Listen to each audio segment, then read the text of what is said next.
Hey everybody, so I'm back this week to do my town hall recap. I know it's already the weekend, so it's a few days late. I'm going to have to try to adjust my schedule now that they do it on Wednesday night because I play softball on Thursdays. So it's hard for me to go make the video on Thursday, and I still work the day job because unfortunately views are kind of down even though subs are up. Thank you all so much. I did a funny little community post like, hey, what's going on? Why are the views so low? And it's pretty much because we're entering kind of what some people think is a bear market. And I hope those of you who still check this out understand that right now is that time that if you've been wondering when it's time to start dollar costing averaging into projects, this is probably a good time to think about it.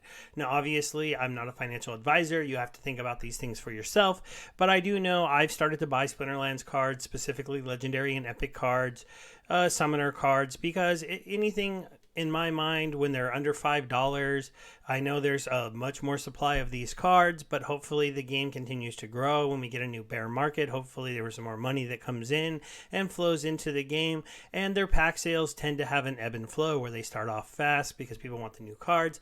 They slow down for now, and then as we get closer to them selling out, more pack flipper type people will come in and make big buys, knowing that as soon as these $4 packs sell out, they'll probably go up to $6, and a 50% return on your money in the matter of a few days or a few months is not very bad. And then from $6 they'll go to $8 and to $10, and then they'll probably somewhere end up around like $15 to $20 until there's only a few left, and then you'll see $40, $50 packs like you see right now for Alpha, Beta, and Untamed. Though they might be down a little bit currently, but I'm just saying that's how the price progression tends to go for the packs. Also, one of the things that should drive Chaos Legion sales to maybe tick up a little bit is that tournaments are finally starting. And so for those of you who have not yet decided to maybe push into getting more cards to get your cards up to the higher levels, you're now going to have a reason to. And this is pretty exciting for me. I'm going to be playing in these tournaments, and I'm finally going to feel a little bit more on par with other people. I need to get a little bit of practice. It's interesting that the only time you get to play with only because Modern isn't here yet, so you don't get to practice playing with only Chaos Legion cards and dice cards. So it's kind of like, oh, Untamed Dice and Chaos Legion together are what Modern's going to be, and we'll get lots of practice. That's what the tournaments have become. So that's one of the big things that I'm going to be going over. Now, obviously, I do these Town Hall recaps, and I always give you a chance to win 1,000 DEC. We're a little bit late, but here's the names on the wheel. We'll give it a spin. We'll send somebody 1,000 DEC, and then we'll get into the recap. Let's see who our winner is. Oh, bro, just average. Bro, just average, you are the winner. So hopefully we don't have any problems sending you your DEC. As you can see, I'm up to 61,000. I've actually been selling some of my vouchers. We're going to touch on that in place 2, but it's mostly just because I have 500. I can try to get a Waka, but I'm expecting a price drop after Waka is gone, so I've been selling my extra ones over, and then if I have to, I can probably buy them back after Waka is sold out and the price drops, and then we get back into the idea of the next one coming out. Now, I do expect that there'll be another special character coming out, and we'll get a couple of these kind of promotions like Waka every once in a while with a special card. That'll cost a lot of SPS and vouchers, so I won't continually sell them, but I don't want to miss out on a chance to sell some of my vouchers, earn some of those extra rewards I have for my big collection. Then again, congratulations to the winner. Now let's get into the town hall. Now this town hall, I watched it, and I can tell it wasn't super impactful because, to be completely honest, like 3 days later when I was thinking about it, I'm like, what did they even talk about? But they did have some interesting updates. They had some fun eye candy, and in general, it's just good to see the team continuing to grow, new people really stepping into their roles and understanding that we do have some things that are coming, and we have some big updates that will be coming out shortly, I believe, but they just are not quite here yet. So we'll get into the dev updates. They're currently working on getting the Modern Royal ranked format, Modern and Wild ranked format set up so that we have the two ways to play with the two sets of cards. I'm looking forward to that. I do think that it'll be kind of fun to not have to play against some of the older cards that even I don't have all maxed out on, and to really embrace the new cards, give them their own place to play, and allow the newer players who only have access to those cards that definitely not to have to fight against the alpha and beta cards if they don't want to. Now, there's going to be some separate earning pools, and I know some people say that the older older one is going to have more. I don't think that's true, because I think if the older one, you earn much more DEC playing it, that's where the bot accounts will just put their bots to earn more of that DEC over there, and it will end up equaling out, because in any world where there's a difference, arbitrage bots show up, including a game like this, and they'll play where they're most profitable. And so if the old one has more DEC in it, then I just think there'll be more accounts over there playing.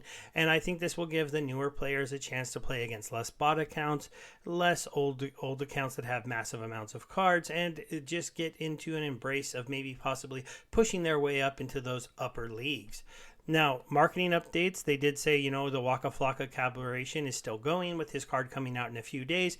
We should start to see him start to talk about it, and hopefully there'll be some wax stuff going on. They did say that they're going to be having a Gleam event running pretty soon to be able to win tickets to Imagine Dragons concerts, and there was even some talk in the AMA about possibly an Imagine Dragons card of some kind, so that would be kind of cool to see if they do work that out, and that's one of the next cards they drop. The idea of dropping these special cards that have pop culture things, even though some people might think they're not that helpful for the overall game, I think you all need to start looking at Splinterlands more as a metaverse.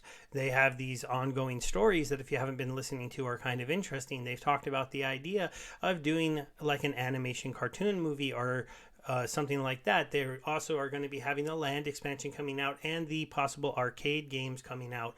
And so the idea they're trying to build here is that this isn't somewhere where only people who want to play Splinterlands, the card game, can come and enjoy this area, this storytelling, the earn mechanics that will be built into these things, and that's including with the Splinter Talk blog and the NFT marketplace that they have that runs on the SPT token.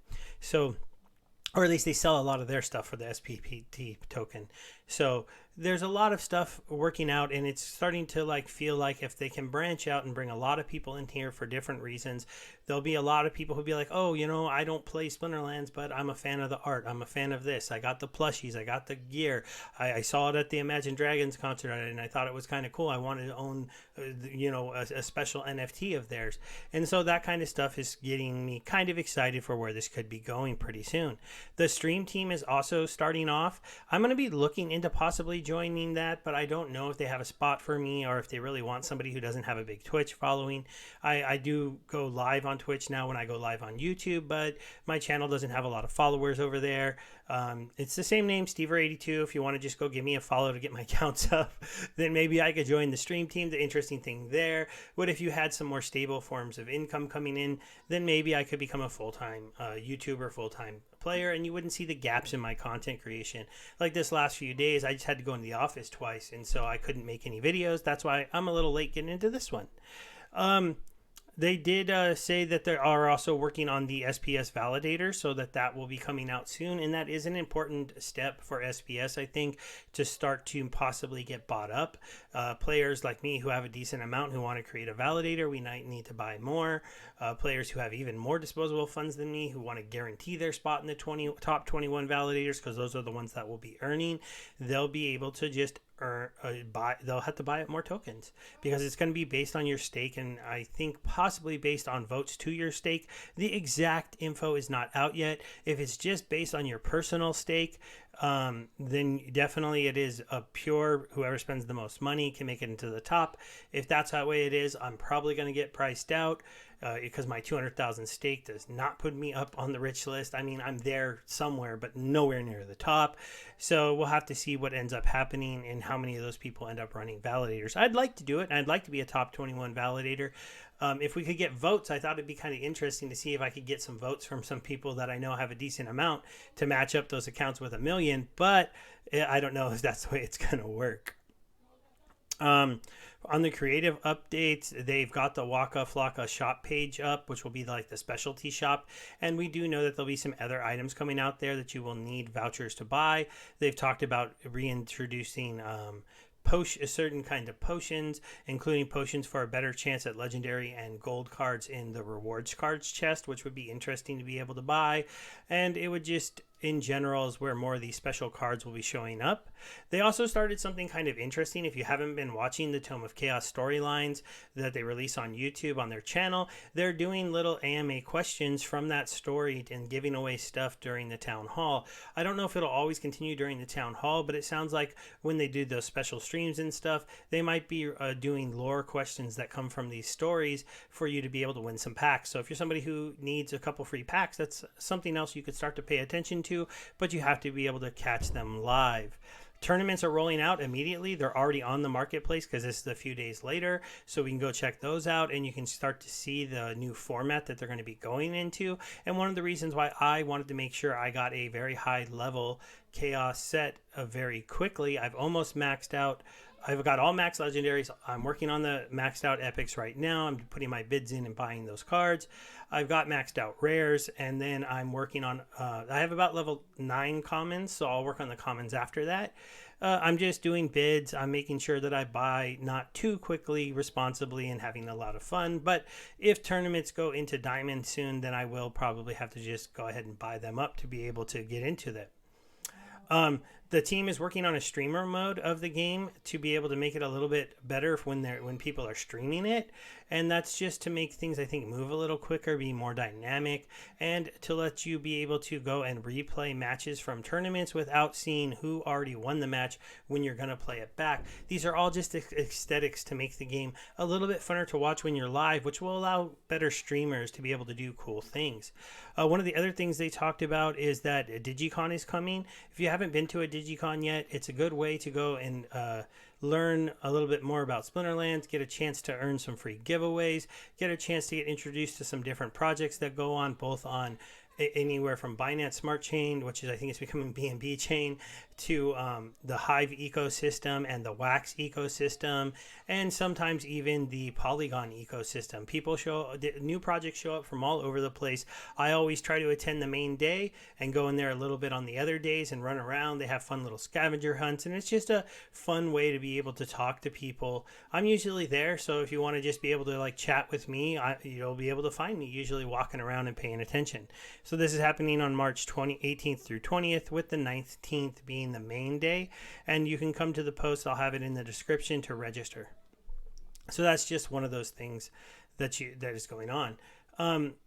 So there's not a whole lot. Oh, one of the other things they did bring up is they are going to start to focus more on the web mobile app development a little bit, basically because between some of their discussions with some of the other gaming companies out there, they say that mobile is very, very important, and I agree this. If Splinterlands had a mobile app that worked perfectly, I think it would help the game grow a little bit. People keep talking about skins. They keep having the same argument about skins. I have something that I thought would be kind of an interesting thing if they could work this out, and I'm going to suggest it maybe in the next AMA. Develop a way for people to upload whatever skin they want onto their account, but when I play you, I just see the normal skins. Now, I know that maybe isn't as cool and as fun, but it can be aesthetically pleasing for us to have fun, all kinds of cool, fun skins on our characters, but not mess up the gameplay where you look over at the opponent's cards and you have no idea what any of those cards are, because that's the main problem, especially when we get into the next phase of this game where land is out and we have spell and equipment cards that we get to play in a second phase. They don't want me to not know what your team is and go, here, you have 30 seconds to play a spell, and you're like, crap, I don't even know what those cards are. Let me look at the stats.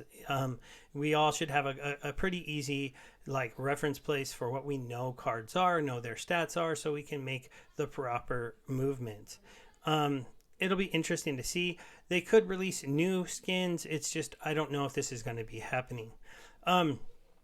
They're still working on the revisions to the reward system, but they haven't given any ETA on when that'll be rolled out or when we'll really be knowing more about what is going on. So let's go ahead and get into here and let's look at the tournament. So if we go over to the events, you can see I'm doing well in this one, 6-0. Doing terrible in this one, 0-3. And in the gold tournament, I am 2-0. So basically, they are starting to roll out these Splinterlands tournaments. You'll see they're done by SPS.tournaments. They take SPS to get in. They have pretty good prize pools, and they are basically Dice Edition may be used and Chaos Edition may be used. This is an interesting tournament to see because this is actually not even including Untamed, these ones that they threw up. I don't know if this is what they're going to be continuing with, but it could be something that they're doing to really try to still give older players a bit of an advantage with the dice cards if you happen to have them or want to spend the money on them, but they are not making you even fight against the Untamed. I didn't really understand that this is the way that this would be happening. It's not the way all of them are happening, but these ones seem particularly something that newer players could get into because not a lot of people have the dice cards. Not a lot of people have them leveled up to gold level. So if you have a level 6 cards for 15 SPS, you could play in this tournament where you have a chance to make a pretty decent payout. You can see here there are some Chaos Legion Untamed. So these ones would be no dice. This is also by SPS Tournament. And this one is a little different. It's a DEC. And for me, it's a whole bunch of DEC to get in because I'm a champion level player. This is how, in theory, they stop people like me from getting into these tournaments because, look, I can win 50 SPS, but I have to risk 40 DEC, 400 DEC, and if I don't at least place and get 10, then it's going to be a relatively not, a great idea for me to do. That's a good idea. I like that. You can see here, though, you are seeing more of these tournaments that are just dice and SPS. One of the other things you'll notice, there is this these bronze SPS anytime tournaments. So if you're somebody who wants to get some practice playing in tournaments with Chaos Legion cards, these tournaments are designed for you to come and play, and if you do top 6, you get your money back. So you don't have to be that great, and you get your 25 SPS back. But if you're not very good at all, if you're one of those bottom accounts, then you lose all 25 of your SPS that you put in. So just know that that is something that you'll have to be ready to do. You can see the Splinterlands tournaments are throughout here, so come take a look, see what you can play in, and you never know what you could, get good at. This is another way for you to win money that maybe you haven't been experienced because the Splinterlands team hasn't been doing these tournaments for a while. Now we're just going to take a quick look at the market to see where we are. DEC is, kind of just been hanging out right around here at this point, 0.003. It's down a tiny bit, but no real big move. We don't really need to pay attention to tracks, but now we can take a quick look at the voucher price. SPS fell a little bit down from 14 cents. So in this last bear market we've had in the last few days, things have retraced a little bit, including vouchers, but they're still up a lot since the Waka announcement. And it's good to see that you can, I think when Waka was announced, it was down here at $1 and it spiked all the way up past $2 with one day spiking all the way up. It looks like to $2.80, and then it came back down. I've always thought the voucher should be somewhere between $2 and $3. It represents a free $4 pack, and depending on how many people are making big buys and the demand for the voucher, that's where I thought it would go. Now I wonder long term if they can have enough of these special cards coming out, these special sales, these special potions, these things that other things within the game that you could buy, if vouchers could push closer to a $3.50 range. It's hard to imagine they could ever be worth more than $4, while packs are $4. And when you can't use them to get free packs anymore, you'd have to see what you can use them for in the shop to really even know their value. We haven't seen those potions. We don't know what they are. So I just don't know what those things are going to be. But in general, I feel like it's good to see that once again, they're doing things for those of us in the community who are basically doing what we need to get more vouchers, which would be building your account, getting higher CP, holding more dark energy crystals, all of those things so that you can stake more SPS, because SPS staking is how you get your vouchers, and they will reward the people who go ahead and reward and support the game. Now, sure, staking all of my SPS and not selling any of it looks like a mistake right now. The token has gone down, down, down, down, down. But once we reach a bottom, once there's more utility to the SPS token, once you can vote in validators, once you have weighted voting on changes to the game, once you have no more airdrop coming out, I still feel like with the amount of players and the overall market cap of cards, that SPS tokens should trend back up between $1 and $3. those ranges really depend on if we are in a bull market or a bear market. If we're in a bear market, we might not even make that $1 mark. But if we're in a bull market and Bitcoin's touching 100K, that's when I think you could possibly see a $3 or so SPS. A little update for those people following the GoldSteve series. I did get my 2 Kelias. So I have my own level 2. I was able to rent some cards and get myself back into silver. I apparently lost a card today since I looked at this earlier, so I need to go check what somebody canceled a rental on me and go rent something else. That is extremely frustrating, so hopefully they'll fix that out.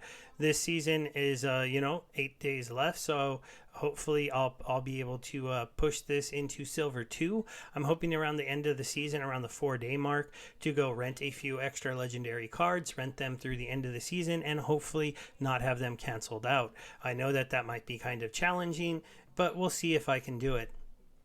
Other cards that I've purchased recently on the account, I'm now targeting just getting the newer rare cards. So I picked up a Scalvo Firebolt, and then I leveled up my Goblin Tower to level 2. So the idea now that I've got them at level 2, 3 of the 4 summoners, with the extra DEC I might be earning or flipping in chests, maybe every once in a while buying the rare cards that are a little bit cheaper so that I actually own them as opposed to free ones, and really pushing them to get to level 2. So as you can see, I have mostly level 2s of the death team, so I tend to use them a little bit more. And then I have 2 level 2s of the earth team. I use them a little more. I need to get these cards theoretically leveled up so that this guy can be more effective, but it's just one of the things that I need to continue to work on this account. Hopefully it will be, getting lucky pretty soon and pulling a pack or pulling something good in the rewards. All right, everybody, that's going to be the end of the video. Make sure you check out the Hive post. You leave a comment there, you can win 1,000 DEC. Thanks again, everyone. Bye.